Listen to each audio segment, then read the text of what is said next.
नमस्कार साथियों, आपका एग्री थिंकर्स के ऑनलाइन लर्निंग प्लेटफॉर्म पर एक बार फिर से स्वागत है। दोस्तों, क्लास 12th एग्रीकल्चर, कृषि जंतु विज्ञान, एग्रीकल्चरल जूलॉजी, ठीक है, आपका पेपर होने वाला है। तो उसके लिए इस वीडियो में हम 50 ऐसे क्वेश्चन डिस्कस करेंगे जिनकी आपकी मतलब 90% के आसपास संभावना है आपके एग्जाम में आने की। ठीक है, तो इसमें सिर्फ हम वैसे ही वन लाइनर डिस्कस करेंगे जो बहुत ज्यादा प्रोबेबिलिटी है कि आपके एग्जाम में छपे मिलेंगे। ठीक, चलिए देखते हैं। यहाँ पर देखिए, पहला क्वेश्चन है, जीव विज्ञान की वह शाखा जिसके अंतर्गत जीवाश्यों, ये जीवाश्म होगा। यहाँ पर प्रिंटिंग मिस्टेक हो गई है, जीवाश्मों होगा। जीवाश्मों का अध्ययन किया जाता है, उसे क्या कहते हैं? तो उसको देखिए, नाम ही में है जीवाश्म, तो सोचने की कोई बात ही नहीं। जीवाश्म तो जीवाश्म विज्ञान।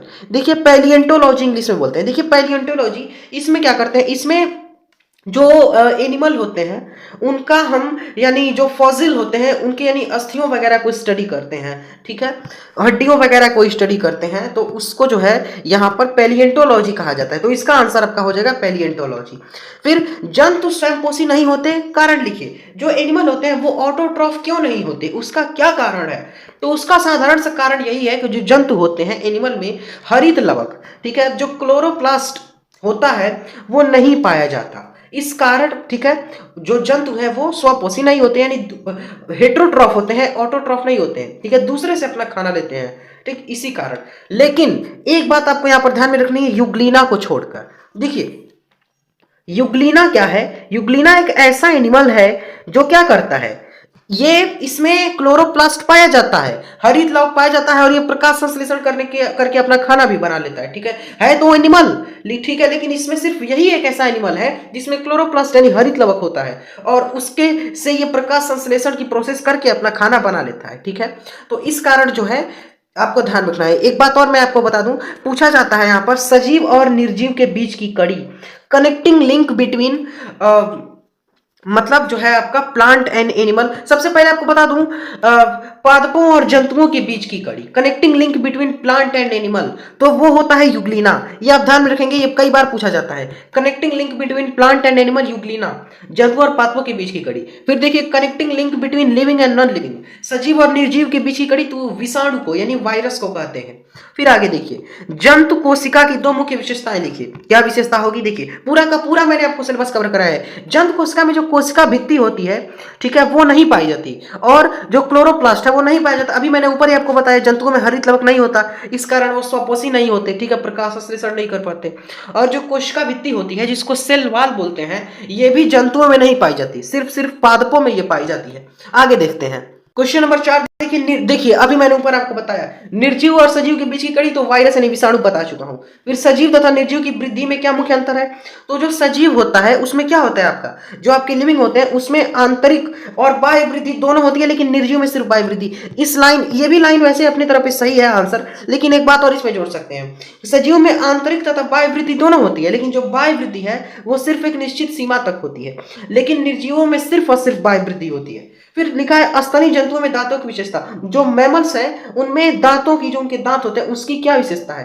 तो देखिए, पहला तो विषम दंती होंगे, ठीक है, दूसरा द्विवार दंती होंगे, और तीसरा गर्त दंती होंगे। गर्त यानी एक गर्त में होते हैं, ठीक है, गर्त दंती। तो ये तीनों इसकी विशेषताएं हो जाएगी। फिर पक्षियों की अस्थियों की क्या विशेषताएं? जो पक्षी होते हैं आपके एवीज क्लास होता है, बर्ड्स में उनका जो हड्डी होती है, उनकी अस्थियां वो न्यूमेटिक होती हैं। न्यूमेटिक का मतलब होता है खोखली होती है, उनमें हवा भरा रहता है, इस कारण उनको उड़ने में सहायता मिलती है पक्षियों को, तो ये ध्यान रखना है। फिर अब मच्छर कौन कैसे रोग फैलाता है? तो ये तो बिना पढ़े आप लिख देंगे, मलेरिया फैलाता है, फिलपाव फैलाता है, डेंगू आपको पता है बहुत ज्यादा फैल रहा है, डेंगू ज्वर फैलाता है, इस कारण पीत ज्वर फैलाता है, ये सारे रोग फैलाता है। फिर सामाजिक कीट के दौरान सोशल इंसेक्ट, तो मधुमक्खी हो जाएगा, इसके अलावा आपका दीमक हो जाएगा। ठीक है, इस प्रकार से जो आपके सामाजिक कीट है वो हो जाएंगे। ठीक, ये दो एग्जांपल आपके हैं। फिर वृक्क के अधर तल पर स्थित ग्रंथ को क्या कहते हैं? तो उस देखिए, नामी में है अधर तल, तो अधिवृक्क, अधि प्लस वृक्क, अधर यानी अधिवृक्क ग्रंथि, इसको क्या बोलते हैं? इसको बोलते हैं एड्रीनल, ठीक है, एड्रेनल ग्लैंड, वो होती है। अमाशय तथा ग्रहणी के मध्य स्थित ग्रंथि का नाम, तो अग्नाशय, अमाशय और ग्रहणी के बीच अग्नाशय ग्लैंड, अग्नाशय पैनक्रियास ग्लैंड जो है वो स्थित रहती है। फिर मेढक के फेफड़े किस वेश में खुलते हैं, बार बार पूछा जाता है। मेढक के फेफड़े कंठ श्वास नली वेश में खुलते हैं। फिर वर्णक कोशिकाएं जिनको पिगमेंट सेल बोलते हैं, त्वचा के किस स्तर में पाई जाती हैं, तो जो डर्मिस होती है, चर्म, ठीक है, उसके स्पंजी स्तर में ये कोशिकाएं पाई जाती हैं। ठीक, मेढक के फेफड़े किस वेश में खुलते हैं, तो मेढक के फेफड़े लॉरिंगोट्रेकियल वेश में खुलते हैं, ये भी ध्यान में रखेंगे। यह स्वर यंत्र व श्वसन नलिका दोनों का कार्य करता है। फिर आपका देखिए, कोशिका में ऊर्जा किस पदार्थ से, मतलब कोशिका में ऊर्जा किस पदार्थ के विखंडन से प्राप्त होती है, तो ऊर्जा जो है ग्लूकोज का विखंडन होगा तब मिलती है। फिर देखिए, ग्लूकोज के एक अणु से कितनी ऊर्जा मिलती है, वेरी इंपॉर्टेंट। ग्लूकोज का अगर एक मॉलिक्यूल आपका रहेगा तो उसे 38 एटीपी की आपको एनर्जी मिलेगी। ठीक है, फिर देखिए, श्वसन क्रिया में ऑक्सीजन का उपयोग किस अवस्था में होता है, तो क्रेब्स साइकिल, क्रेब्स साइकिल में जो आपका पाइरुविक एसिड है उसका विखंडन होता है, तो उसके लिए यहाँ पर ऑक्सीजन का उपयोग होता है। फिर देखिए, कशेरुकी जंतु, जो वर्टिब्रेट एनिमल है, वर्टिब्रेट्स, कशेरुकी जंतुओं में पाए जाने वाले दो श्वसन अंग, तो देखिए सबसे पहले जो स्थलीय है उनमें आपका फेफड़ों द्वारा श्वसन होता है, और जो जलीय है उनमें गिल्स यानी गलफड़ों द्वारा श्वसन होता है। ठीक है, जैसे हम लोग हैं, हम लोग स्थलीय हैं तो हम लोग में फेफड़ा पाया जाता है, उससे हम लोग रेस्पिरेशन करते हैं। अब वैसे ही आपका मछलियां वगैरह है तो उनमें आपका गलफड़ा पाया जाएगा, गिल्स, उससे श्वसन करेंगी। फिर वायवीय जीवन के लिए दो पक्षियां, मतलब पक्षियों के दो यानी अनुकूलन, ठीक है, ये पूछा गया है। यानी एरोबिक लाइफ जो होता है उसके लिए बर्ड्स के दो यहाँ पर एडेप्टेबिलिटी लिखनी है। पहली क्या है, इनका जो शरीर है तर्क रूपी एवं सुप्रवाही होता है और परयुक्त पंख पाए जाते हैं। ठीक है, फीदर्ड जो विंग्स है वो पाए जाते हैं। फिर पक्षियों की अस्थियों की क्या विशेषता, अभी मैं आपको ऊपर बता चुका हूं, ये इनमें वायुकोष होते हैं, एयर सैक होते हैं, ये मजबूत तथा हल्की होती हैं और इनको न्यूमेटिक अस्थियां बोलते हैं, यानी खोखली होती हैं। फिर अमीबा में लिंगी जनन प्राय किस विधि द्वारा होता है, तो कंजुगेशन यानी संयुग्मन द्वारा होता है। फिर अमीबा, पैरामीशियम आदि एक कोशिकीय जीवधारियों में जन संतुलन क्रिया किसके द्वारा होती है, तो संकुचनशील रिक्तिका के द्वारा होती है। फिर पैरामीशियम में गुरु तथा लघु केंद्रक किन क्रिया को नियंत्रित करते हैं, सबसे इंपॉर्टेंट है, जो गुरु केंद्रक है वो जैविक क्रिया यानी बायोलॉजिकल एक्टिविटी को कंट्रोल करेगा, और जो लघु केंद्रक है वो आपका रिप्रोडक्शन एक्टिविटी को कंट्रोल करेगा, जनन क्रिया को। फिर अमीबा में प्रचलन से संबंधित कौन सा मत सर्वमान्य है, तो पूछा जाता है सॉल जेल जो प्रिंसिपल है वो यहाँ पर सर्वमान्य है। पैरामीशियम जल में किसकी सहायता से प्रचलन करता है, सबसे ज्यादा इंपॉर्टेंट है, तो पैरामीशियम जल में चलता फिरता है रोमाम यानी सीलियम की सहायता से। ठीक, सीलियम आप ध्यान में रखेंगे। फिर फीता कृमि के स्कोलेक्स में कितने चूषक पाए जाते हैं, तो 4 जो इस चूषक है वो पाए जाते हैं। फिर मिजली मांस क्या होता है, देखिए मिजली मांस क्या होता है, देखिए कोई भी इन्फेक्टेड पिग है, संक्रमित सुअर है, उसका मांस जो है उस पर सिस्टिस सकर्स लार्वा के कारण छोटी छोटी फुंसियां अगर रहेंगी तो उसको हम बोलते हैं फिजली मीट। ठीक है, फिर देखिए फीता कृमि का प्राथमिक पोषक कौन है, तो फीता जो मनुष्य होते हैं वो फीता कृमि के प्राइमरी न्यूट्रिएंट्स प्राइमरी मतलब पोषक होते हैं। फिर केचुए में देखिए सबसे ज्यादा इंपॉर्टेंट बार बार पूछे जाने वाला, केचुए में क्लाइटेलम किन किन खंडों में होता है, तो 14, 15, 16 इन तीनों खंड में होता है। फिर केचुए का वैज्ञानिक नाम बार बार पूछा जाता है, फेरेटिमा पॉस्थुमा, फेरेटिमा जीनस और पॉस्थुमा स्पीसीज। आगे देखिए यहाँ पर आपका क्वेश्चन नंबर 31, केचुए को किसान का मित्र क्यों कहते हैं, ये बार बार वाइवा में भी पूछा जाता है, आपको भी जाना चाहिए। देखिए केचुआ क्या करता है, जब वो बिल बनाता है तो उस समय वो क्या करेगा, नीचे की जो मिट्टी है उसको ऊपर लाएगा और ऊपर की मिट्टी को नीचे लाएगा, तो इससे जो सॉइल है उसमें वायु संचार बढ़ता है। ठीक है, जो एयर कम्युनिकेशन है वो बढ़ता है, इस कारण जो मृदा है वो हमारी फर्टाइल होती है, उपजाऊ होती है। इसी कारण जो है केचुआ किसान का मित्र कहलाता है। ठीक, केचुए में प्रचलन अंग सबसे ज्यादा इंपॉर्टेंट है, केचुए में जो प्रचलन होगा, लोकोमोशन होगा, वो सीटी के द्वारा होता है। फिर केचुए के रक्त का यानी लाल रंग क्यों होता है, तो जो हीमोग्लोबिन है वो प्लाज्मा में घुली होती है, इस कारण लाल रंग होता है। भाई साधारण सा क्वेश्चन है, रक्त लाल रंग का क्यों होता है, क्योंकि हीमोग्लोबिन उसमें होती है।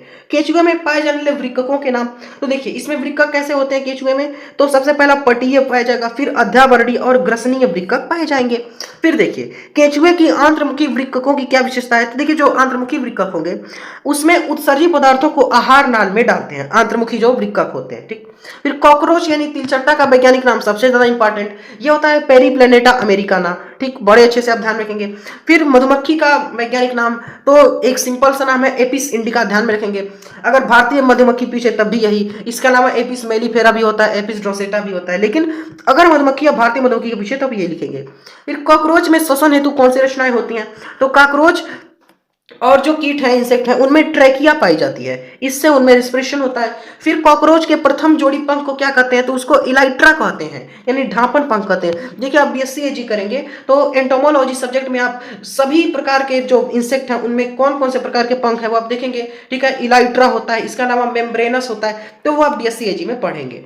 फिर दो लाभदायक कीटों के आपको नाम लिखना है, दो बेनिफिशियल इंसेक्ट। पहला मधुमक्खियां, ये आपका है क्या नाम है, एपिस इंडिका, मधु प्रोवाइड करता है, यानी शहद देता है, हनी देता है। फिर बम्बिक्स मोराई, रेशम कीट, ठीक है, ये रेशम देता है। फिर देखिए आगे क्या है, दो हानिकारक कीट कौन कौन से हैं, तो दीमक है, इसको टर्माइट बोलते हैं। ठीक, उसके बाद से आपका टिड्डी है, जिसको सिस्टोसेरा बोलते हैं, तो ये दोनों आपके हानिकारक हैं। फिर डेंगू ज्वर जो है वो मतलब किसके द्वारा फैलता है, तो जो डेंगू ज्वर है, देखिए वो एडीज नाम का मच्छर होता है, वो काटता है तो फैलता है। और एक और बात हम देखेंगे, मादा एडीज लिखेंगे, मादा एडीज मच्छर जब काटेगा तो डेंगू ज्वर फैलेगा। ठीक, जो मेल मस्क्यूटो होते हैं वो काटते नहीं है, सिर्फ फीमेल मस्क्यूटो काटते हैं। ठीक, फिर देखिए फिलपाओं, जिसको क्या बोलते हैं, जिसको बोलते हैं एलिफेंटिएसिस, उस रोग का कारक क्या है, तो फिलपाओं का कारक यहाँ पर वूचेरेरिया है, ध्यान में रखेंगे, बार बार पूछा जाता है। फिर मेढक में निषेचन कहाँ होता है, तो मेढक में जो निषेचन है, वैसे तो इंटरनल फर्टिलाइजेशन होता है मैक्सिमम एनिमल में, लेकिन मेढक में जो निषेचन होगा वो शरीर के बाहर होगा और पानी में होगा। ठीक, मादा मेढक अपने अंडे कहाँ और किस ऋतु में देती है, जो देखिए जो फीमेल फ्रॉग होगी, मादा मेढक होगी, वो अपने अंडे को एक कांस्टेंट वाटर, स्थिर जल में, वो भी बरसात का जो समय होगा जुलाई सितंबर, उसमें देती है, क्योंकि अंडों का विकास जलीय माध्यम में होता है। फिर किन्हीं दो सामाजिक कीटों के नाम, तो आपका दीमक हो गया, मधुमक्खी हो गया। फिर आपका भेक शिशु में मुखीय चूसक का क्या कार्य है, देखिए जो भेक शिशु होंगे उसमें वो क्या करते हैं, जो मुखी चूसक होते हैं उनकी सहायता से वो जलीय पौधे तथा हरी घास की पत्तियों से वो चिपके रहते हैं। ठीक, फिर भेक शिशु में श्वसन अंग कौन कौन से हैं, तो गिल्स होते हैं, गलफड़े।